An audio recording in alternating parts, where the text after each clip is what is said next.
makalain na sinabi ko ang kinalalagyan ngayon.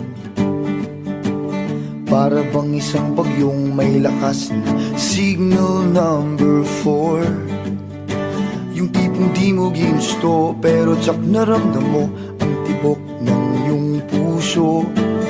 Teka Lord, sandali lang, galing ba to sa iyo? Gusto kong manigurado, ayokong lumayo sa plano mo. Dahil the best yung galing sa'yo. Ayokong lumayo sa kalooban mo. Kung itong nadaramay hindi galing sa'yo, please Panginoon, pakitanggal po.